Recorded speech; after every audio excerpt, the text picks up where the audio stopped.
नमस्कार, मैं सुनील स्वामी आपका हिंदी भाई सुनील स्वामी यूट्यूब चैनल और फेसबुक पेज पर स्वागत करता हूँ। आज हम पढ़ेंगे कक्षा 9th गंगा किताब का कौन सा चैप्टर पढ़ेंगे? 8वां चैप्टर पढ़ेंगे जो रैदास है। यह जो चैप्टर है वह एनसीईआरटी की किताब से लिया गया है। एनसीईआरटी जो सीबीएसई और आरबीएसई दोनों में लगता है। तो आज हम जो जैसे क्लास शुरू कर रहे हैं तो उसमें सबसे पहले हम रैदास का जन्म निधन यानी रैदास का जीवन परिचय पढ़ेंगे, फिर उसके जो पद दिए गए हैं वो पढ़ेंगे। तो सबसे पहले रैदास का परिचय पढ़ते हैं। रैदास नाम से विख्यात संत रविदास कौन थे? संत रविदास की बात कर रहे हैं, जिनको रैदास के नाम से जाना जाता है, जिनका जन्म काशी वाराणसी में हुआ था। उनका जीवन काल 15वीं शताब्दी माना जाता है, यानी इनका जन्म 1388 ईस्वी में और निधन 1518 ईस्वी के लगभग माना जाता है। रैदास संत कवियों में गिने जाते हैं। उन्होंने बाह्य आडंबरों का खंडन कर मन की शुद्धता, आंतरिक भक्ति को ही सच्चा धर्म माना है। रैदास हैं वो जो गुरु हैं रैदास जी के, उनके गुरु की बात अगर मैं करूं तो रैदास जी का जो गुरु हैं वो कौन थे? रामानंद जी थे। रैदास किसके चेले थे? तो रामानंद जी के थे। ठीक। और रैदास जी ने जो रचनाएं रची है वो बहुत ही सरल भाषा में रची है। देखिए इसमें दिया गया है, क्या बताया गया है इन्होंने कि रैदास ने अपनी काव्य रचनाओं में सरल व्यवहारिक ब्रज भाषा का प्रयोग किया है, जिसमें अवधी, राजस्थानी, खड़ी बोली और उर्दू फारसी के शब्दों का भी मिश्रण है। उनकी सरल ब्रज भाषा में लिखी भक्ति रचनाएं आदि श्री गुरु ग्रंथ साहिब में भी शामिल है, यानी गुरु ग्रंथ साहिब में भी इनके कुछ पद मिलते हैं। वे आज भी समानता, प्रेम और भाईचारे का संदेश देते हैं। उनकी रचनाएं रैदास वाणी के नाम से भी जानी जाती है, यानी उनकी रचनाएं वो रैदास वाणी में संकलित है। तो यह तो था इनका जीवन परिचय। और अगर मैं बात करूं गुरु ग्रंथ साहिब में तो इनके 40 पद है वो गुरु ग्रंथ साहिब में संकलित हैं। गुरु ग्रंथ साहिब में कितने पद संकलित हैं? इनके 40 पद हैं वो गुरु ग्रंथ साहिब में मिल जाएंगे। ठीक। इसके बाद अगर हम बात करते हैं जो कक्षा 9th में चैप्टर लगता है उसमें किस किस की बात की गई है तो वो बात करते हैं। सबसे पहले पाठ परिचय पढ़ लेते हैं। यहाँ रैदास के 2 पद लिए गए हैं। पहले पद में बताया गया कि जैसे चंदन पानी, दीपक बाती, मोती धागा और बादल मोर का संबंध अटूट होता है, वैसे भक्त से उनके आराध्य अलग नहीं हो सकते। इस पद में अनन्य भक्ति, आराध्य के प्रति समर्पण भाव का प्रकट होता है। दूसरा जो पद है उसमें क्या दिया गया? आराध्य से भक्त का अटूट नाता व्यक्त किया गया है। वह तीर्थ और व्रत छोड़ सकता है पर प्रभु चरणों की भक्ति नहीं। यह पद निष्ठा, विश्वास और अडिग भक्ति को भी व्यंजित करता है। जो इसमें अपने जो कवि परिचय दिया गया है वो हिंदी साहित्य कोश भाग 2 से लिया गया है। चलिए आज जो इनके जो पद लगते हैं उनको हम पढ़ते हैं, उनमें क्या क्या दिया गया है। तो देखिए पहला जो पद है वो क्या है? अब कैसे छूटे राम रट लागी, प्रभु जी तुम चंदन हम पानी, जाकी अंग अंग बास समानी, प्रभु जी तुम घन बन हम मोरा, जैसे चितवत चंद चकोरा, प्रभु जी तुम दीपक हम बाती, जाकी ज्योति बड़े दिन राती, प्रभु जी तुम मोती हम धागा, जैसे सोने मिलत सुहागा, प्रभु जी तुम स्वामी हम दासा, ऐसी भक्ति करे रैदासा। कवि रैदास हैं उनकी बात हम कर रहे हैं। तो उनमें सबसे पहले हम बात करते हैं इनके जो अर्थ दिए गए हैं उसमें क्या दिया गया। पहला जो रट लागी है इसका अर्थ होता है आदत पड़ जाना। आदत पड़ जाना क्या कह रहे हैं कवि ये कह रहे हैं कि अब कैसे छूटे राम रट लागी, यानी जो राम का स्मरण करने के लिए मैंने जो राम को स्मरण करने की जो आदत लगी है वो मेरे क्या पड़ गई है? आदत पड़ गई है। फिर क्या करें? प्रभु जी तुम चंदन हम पानी, जाकी अंग अंग बास मानी। बास का अर्थ होता है सुगंध। क्या होता है? सुगंध। यानी जिस प्रकार से प्रभु तो क्या है, चंदन है, और मैं क्या हूँ, पानी। जैसे ही प्रभु रूपी चंदन है वो किस में घुल जाता है, पानी में, और उसके अंग अंग कण कण में क्या आ जाती है, सुगंध खुशबू है वो समा जाती है। प्रभु जी तुम घन, घन का अर्थ होता है बादल, क्या होता है, बादल। हम मोरा, मोरा यानी मोर। जैसे चितवत चंद चकोरा, जैसे चितवत चंद चकोरा का अर्थ होता है, चितवत यानी देखना, चितवत देखता है, कौन देखता है, देखना, चंद चंद्रमा, और चकोरा क्या होता है, चकोर पक्षी होता है। क्या कह रहे हैं कि प्रभु जी तुम तो चंदन, हम पानी हैं, यानी तुम हे प्रभु रूपी चंदन में जब पानी यानी प्रभु रूपी चंदन के जो स्मरण है, या हम राम को जब स्मरण करते हैं तो वो इस प्रकार से लगता है जैसे चंदन पानी में मिल जाता है, और पानी में मिलने के बाद उसके कण कण में क्या समा जाती है, खुशबू समा जाती है। उसी तरह प्रभु जी तुम तो बादल हो, तुम तो बादल बनकर आए हो, और हम मोर हैं।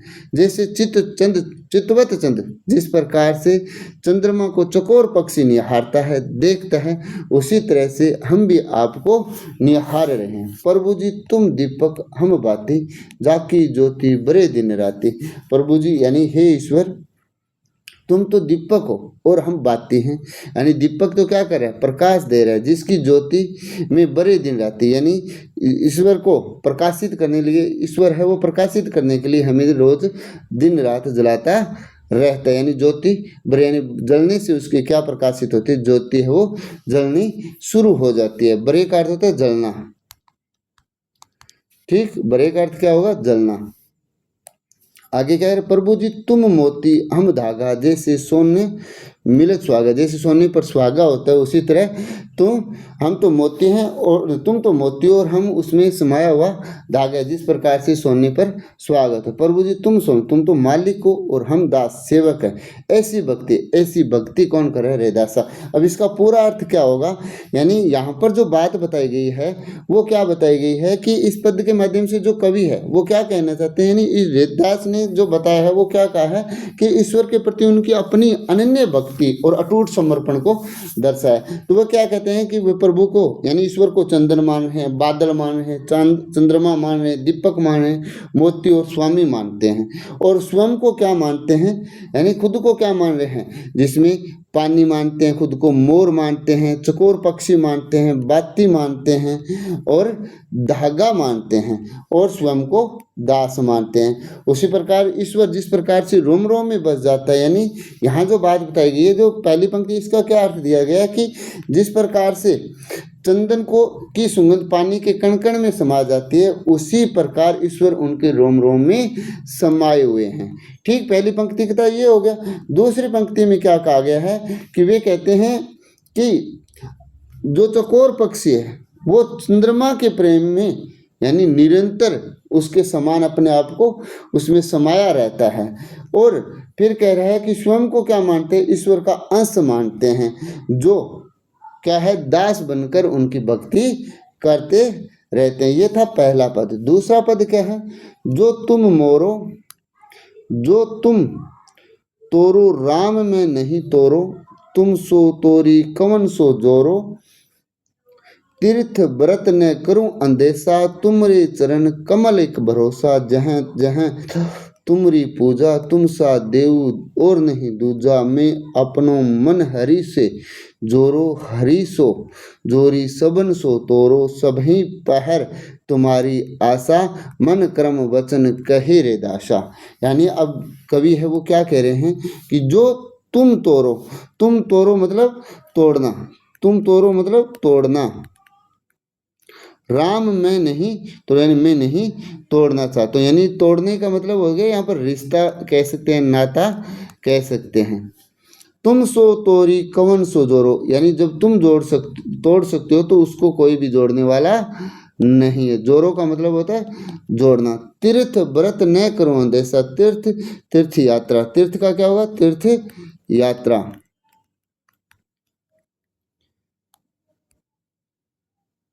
तीर्थ यात्रा, ठीक। व्रत का अर्थ होता है उपवास।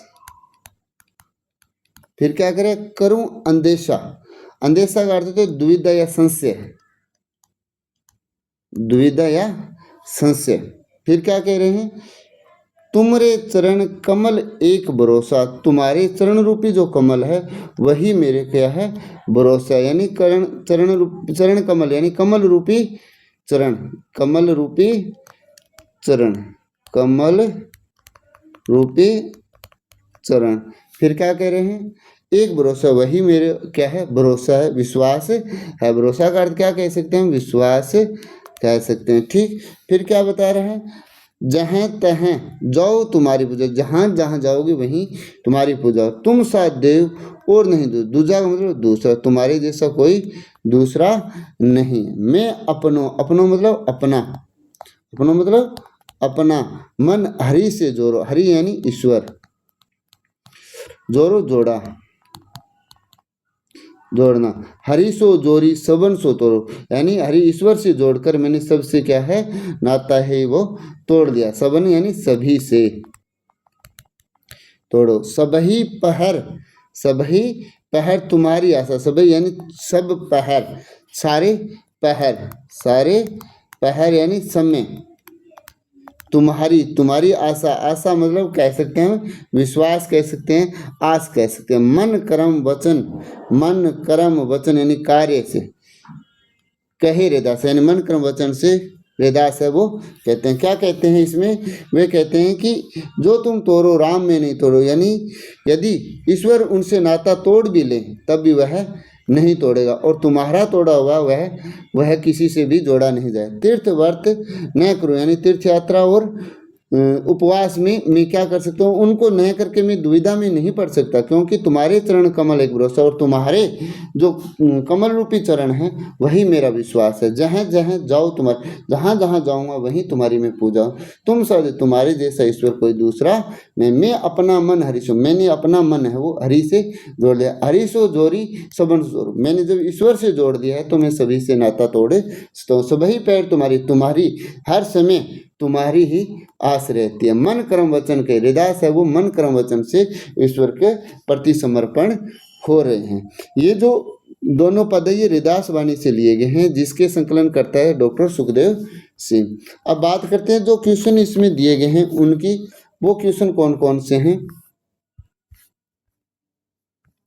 यानी जो पाठ्य पुस्तक में जो लगते हैं उनकी बात करते हैं। जो प्रश्न इसमें क्या दिया, पहला प्रश्न क्या दिया कि अब कैसे छूटे राम रट लागी, क्या दिया है, अब कैसे छूटे राम रट लागी, पंक्ति का भाव है, तो उत्तर क्या होगा, आराध्या का नाम जपना।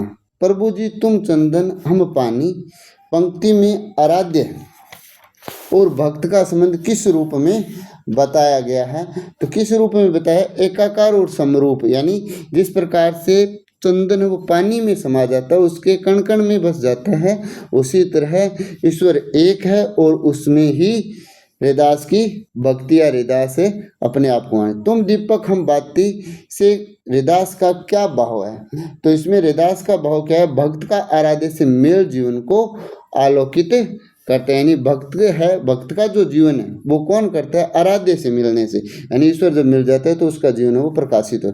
जो तुम तोरो राम में नहीं जोरो, पंक्ति में हृदास का क्या आशय है, तो इसका आशय है आराध्य से अटूट संबंध, यानी तुम तो तोड़ सकते हो लेकिन राम में नहीं तोड़ो, यानी मैं तुम्हारे साथ ही हूँ, मेरा तो संबंध तुम्हारे साथ। तीर्थ व्रत न करूँ अंदेशा, पंक्ति से आप क्या समझते हैं, तो इसका मतलब क्या हुआ, तीर्थ व्रत न करो अंदेशा, यानी आराध्य के चरणों में ही सच्चा आश्रय है। वो कहते हैं ना कि मुझे तीर्थ व्रत की आवश्यकता नहीं है, मेरे लिए तो क्या है, प्रभु के जो चरण कमल रूपी चरण है वही सब कुछ है। सर्वव्यापक ईश्वर की अवधारणा किस पंक्ति में व्यक्त हुई है, तो सर्वव्यापक ईश्वर की अवधारणा किस पंक्ति में हुई है, तो इसमें जो बताया गया है वो उत्तर होगा, जहाँ जहाँ जाओ तुम्हारी पूजा, जहाँ जहाँ जाओ मैं वहीं तुम्हारी पूजा करूँ। ये तो थे ऑब्जेक्टिव टाइप जो क्वेश्चन।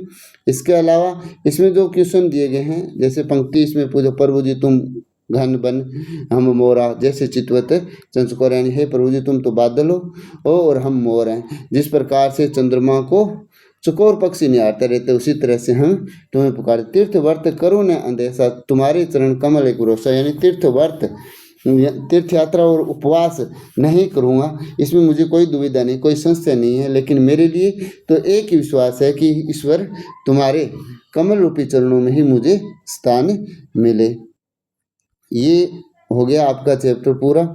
इसके बाद कुछ नहीं, दूसरा जो चैप्टर है वो हम अगली वीडियो में पढ़ेंगे। वीडियो अच्छा लगे तो लाइक शेयर कमेंट जरूर करें। धन्यवाद।